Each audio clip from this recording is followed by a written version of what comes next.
Assalamualaikum warahmatullahi wabarakatuh. Kami dari kelompok 2 akan memaparkan materi tentang prosedur pemanggilan dan pemeriksaan, penjatuhan dan penyampaian keputusan hukuman disiplin PNS. Peta konsep. Jadi di sini kami akan memaparkan materi yang pertama tentang pemanggilan yang akan dijelaskan oleh saya sendiri, Fitri Amalia. Yang kedua adalah pemeriksaan yang akan dijelaskan oleh Rismawati Nurmilah. Yang ketiga adalah penjatuhan hukuman yang akan dijelaskan oleh Ai Fitriani. Yang keempat adalah penyampaian dukungan disiplin yang akan dijelaskan oleh Dina Mardiana. Dan yang terakhir adalah upaya administrasi dan tenggang waktu keberatan bagian B yang akan dijelaskan oleh Linda Yulista. Jadi, peta konsep di sini akan menjelaskan materi tentang hukuman disiplin PNS. Materi yang pertama adalah pemanggilan yang akan disampaikan oleh saya, Fitri Amalia. Jadi, pemanggilan dalam arti sempit memiliki makna perintah menghadiri sidang pada hari yang ditentukan. Dalam arti luas, menurut hukum acara perdata, pemanggilan yaitu menyampaikan secara resmi atau ofisial dan patut atau properly kepada pihak-pihak yang terlibat dalam suatu perkara di pengadilan agar memenuhi dan melaksanakan hal-hal yang diminta dan diperintahkan majelis hakim atau pengadilan. Tahap-tahap pemanggilan. Yang pertama, PNS yang diduga melakukan pelanggaran disiplin dipanggil secara tertulis oleh atasan langsung. Dipanggil secara tertulis bisa berbentuk surat catatan atau telegram. Yang kedua, pemanggilan dilakukan paling lambat 7 hari kerja sebelum tanggal pemeriksaan. Yang ketiga, apabila PNS diduga melakukan pelanggaran tidak memenuhi panggilan pertama untuk diperiksa tanpa alasan yang jelas, maka dibuat panggilan kedua dalam bentuk tertulis paling lambat 7 hari kerja sejak tanggal yang seharusnya yang bersangkutan diperiksa pada pemanggilan pertama. Yang terakhir, apabila PNS tersebut tidak juga memenuhi panggilan kedua, maka pejabat yang berwenang menghukum dapat menjatuhkan hukuman disiplin berdasarkan bahan-bahan atau keterangan yang tersedia tanpa dilakukan pemeriksaan. Saya akan memberikan ilustrasi seperti ini. Saudara Aris Syaroni, Eskom, Jabatan Fungsional Peranata Komputer Pertama, pangkat penata muda golongan ruang 2B, diduga melakukan pelanggaran disiplin. Untuk mengetahui atau membuktikan pelanggaran yang diduga dilakukan Saudara Aris Syaroni dipanggil atasan langsungnya secara tertulis pada tanggal 6 Oktober 2020 untuk hadir dalam pemeriksaan pada tanggal 14 Oktober 2020. Tetapi Saudara Aris Syaroni tidak hadir pada tanggal 14 Oktober 2020 tersebut. Maka pada tanggal 14 Oktober 2020, atasan langsungnya melakukan pemanggilan kedua secara tertulis kepada Saudara Aris Syaroni untuk hadir dalam pemeriksaan pada tanggal 22 Oktober 2020. Apabila pada tanggal 22 Oktober pemeriksaan pemanggilan kedua Saudara Aris Syaroni tidak juga hadir, maka pejabat yang berwenang menghukum menjatuhkan hukuman disiplin berdasarkan alat bukti dan keterangan yang ada tanpa dilakukan pemeriksaan. Selanjutnya materi pemeriksaan yang akan disampaikan oleh Rismawati Nurmilah. Pemeriksaan berisi 4 pasal, yaitu pasal 24, pasal 25, pasal 27, dan pasal 28. Pasal 24. 1.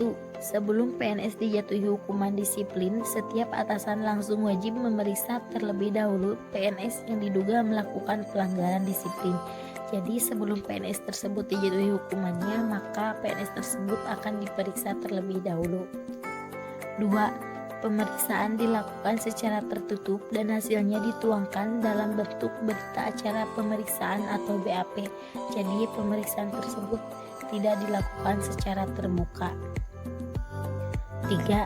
Kewenangan untuk menjatuhkan hukuman disiplin kepada PNS. A. atasan langsung yang bersangkutan, maka atasan langsung tersebut wajib menjatuhkan hukuman disiplin. Jadi atasan yang bersangkutan langsung maka wajib menjatuhkan hukuman disiplin. B. Pejabat yang lebih tinggi, maka atasan langsung tersebut wajib melaporkan secara hierarki disertai berita acara pemeriksaan. Pasal 25. 1. Khusus untuk pelanggaran disiplin yang ancaman hukumannya tergolong jenis hukuman disiplin tingkat sedang atau tingkat berat dapat dibentuk tim pemeriksa. 2. Tim pemeriksa terdiri dari atasan langsung unsur pengawasan dan unsur kepegawaian atau pejabat lain yang ditunjuk. 3. Tim pemeriksa dibentuk pejabat pembina kepegawaian atau pejabat lain yang ditunjuk. Pasal 27. 1. Dalam rangka kelancaran pemeriksaan, PNS yang diduga melakukan pelanggaran disiplin dan kemungkinan akan dijatuhi hukuman disiplin tingkat berat. 2. Pembebasan sementara dari tugas jabatan berlaku sampai dengan ditetapkannya keputusan hukuman disiplin. Jadi, pembebasan tugas jabatan itu berlaku sampai hukumannya ditetapkan. 3. PNS yang dibebaskan sementara dari tugas jabatannya tetap diberikan hak-hak kepegawaiannya sesuai dengan peraturan perundang-undangan. Pasal 28. 1. Berita acara pemeriksaan harus ditandatangani oleh pejabat yang memeriksa dan PNS yang diperiksa. Jadi berita acara pemeriksaan tersebut harus ditandatangani oleh pejabat yang memeriksa dan PNS yang diperiksa. 2. Dalam hal PNS yang diperiksa tidak bersedia menandatangani berita acara pemeriksaan, berita acara pemeriksaan tersebut tetap dijadikan sebagai dasar untuk menjatuhkan hukuman disiplin. Jadi meskipun PNS yang diperiksa tidak menandatangani berita acara pemeriksaan tersebut, maka akan tetap dijadikan dasar untuk menjatuhkan hukumannya. 3. PNS yang diperiksa berhak mendapat fotokopi berita acara pemeriksaan.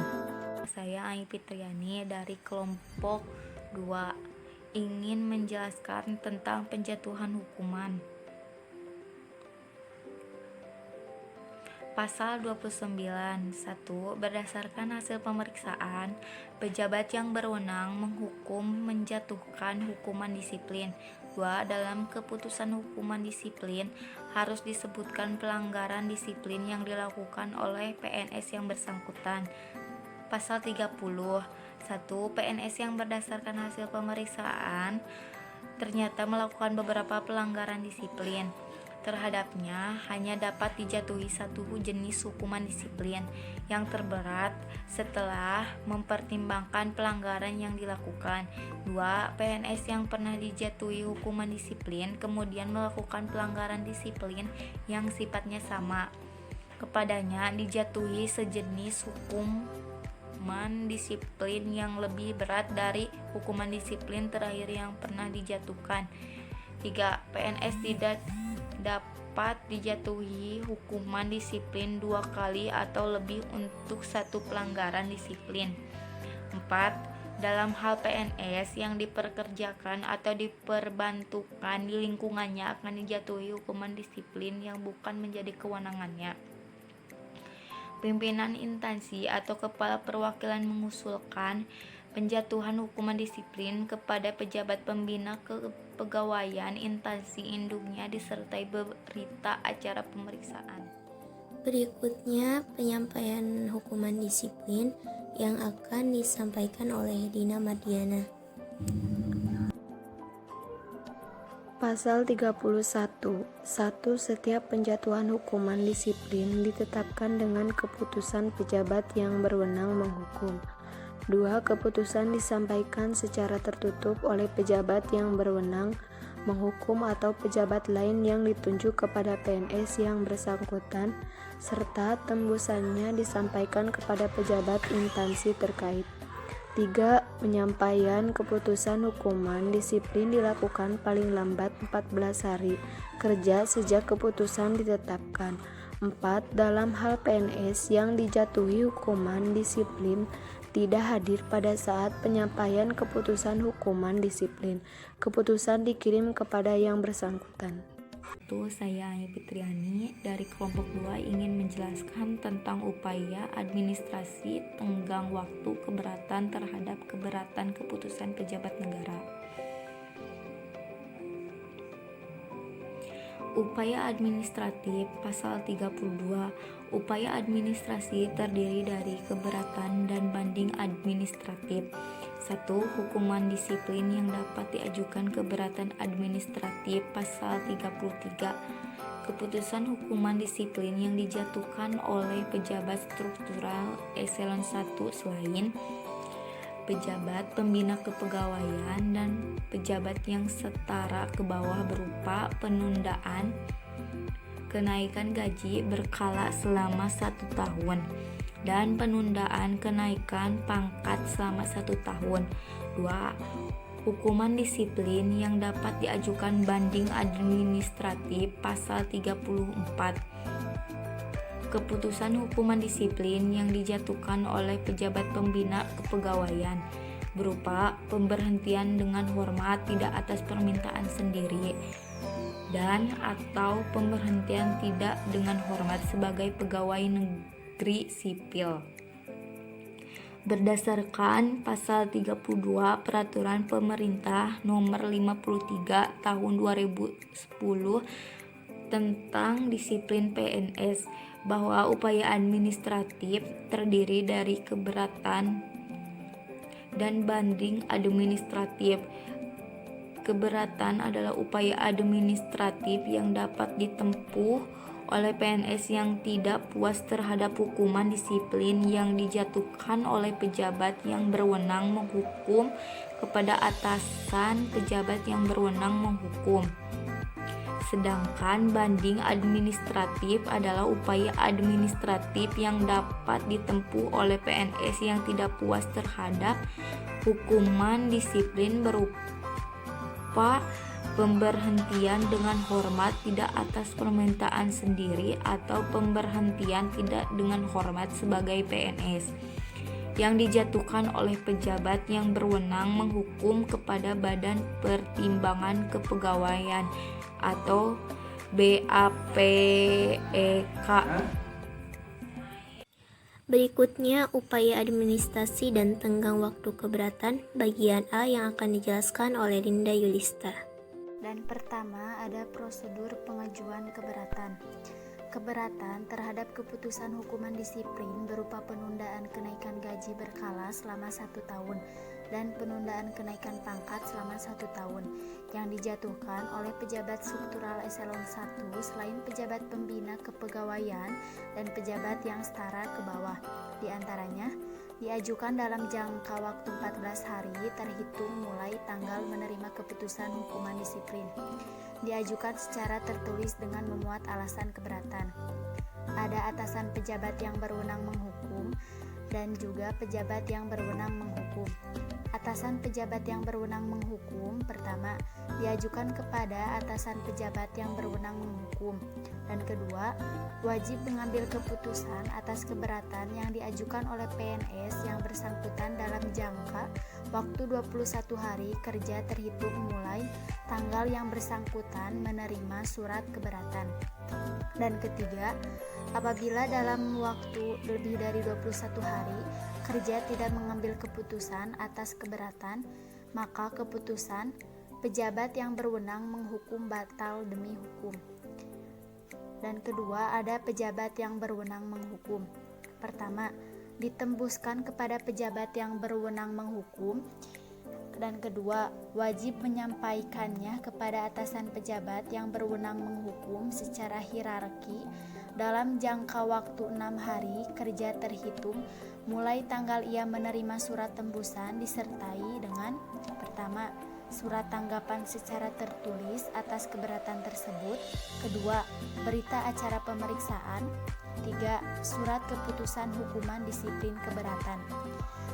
Pejabat yang berwenang menghukum apabila dalam jangka waktu 6 hari tidak memberikan tanggapan atas keberatan, maka atasan pejabat yang berwenang menghukum mengambil keputusan berdasarkan data yang ada.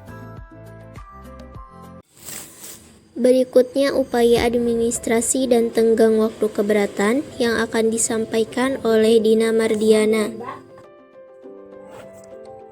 Selanjutnya akan menjelaskan tentang prosedur pengajuan banding. Banding terhadap keputusan hukuman disiplin berupa pemberhentian hormat tidak atas permintaan sendiri dan atau pemberhentian tidak dengan hormat sebagai PNS yang dijatuhkan oleh pejabat pembina kepegawaian. 1. Dibuat secara tertulis, di dalamnya memuat alasan-alasan dan keberatannya secara lengkap. 2. Sudah dijatuhkan dalam jangka waktu 14 hari terhitung mulai tanggal menerima keputusan. Pejabat yang berwenang menghukum wajib menerima surat banding administratif atas penjatuhan hukuman disiplin dan penyampaiannya kepada Badan Pertimbangan Kepegawaian serta hierarki dalam jangka waktu 3 hari kerja terhitung mulai tanggal ia menerima surat banding tersebut disertai dengan 1 surat tanggapan secara tertulis atas keberatan, 2 berita acara pemeriksaan, 3 surat keputusan hukuman disiplin. Sebagai penutupnya, saya ucapkan sekian dan terima kasih atas perhatiannya. Sebelum mengakhiri video ini, saya akan membacakan kutipan dari seorang motivator yang berbunyi, "Jika orang lain bisa, saya juga bisa. Mengapa pemuda-pemudi kita tidak bisa jika memang mau berjuang?" Kami kelompok 2 mengucapkan terima kasih dan sampai